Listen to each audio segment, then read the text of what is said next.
Dalam rangka menciptakan generasi muda yang memiliki jiwa nasionalisme, 4 pilar kebangsaan yakni Pancasila, Undang-Undang Dasar 1945, Negara Kesatuan Republik Indonesia, dan Bhinneka Tunggal Ika perlu ditanamkan sejak dini. Penekanan 4 pilar kebangsaan ini agar generasi muda sebagai penerus bangsa mampu membangun negara ke arah yang lebih baik.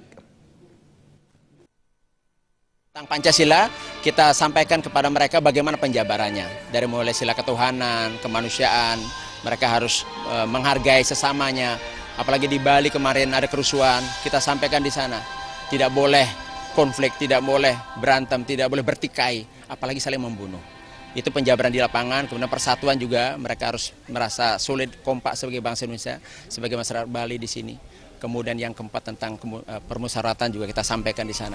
Bahwa semua keputusan, semua pemerintahan politik itu adalah musyawarah mufakat. Dan terakhir adalah keadilan.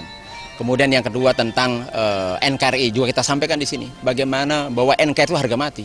Bangsa ini dibentuk oleh berbagai macam komponen, berbagai macam instrumen, berbagai macam suku, agama, ras, dan golongan. Itulah Indonesia. Indonesia adalah kemajemukan. Indonesia adalah bineka. Termasuk dengan Bhinneka Tunggal Ika tadi. Perayaan HUT Kemerdekaan RI semestinya dapat digarap dengan baik dengan didukung potensi siswa untuk mengekspresikan nilai juang dalam hidup berbangsa dan bernegara yang didukung potensi keragaman adat dan budaya.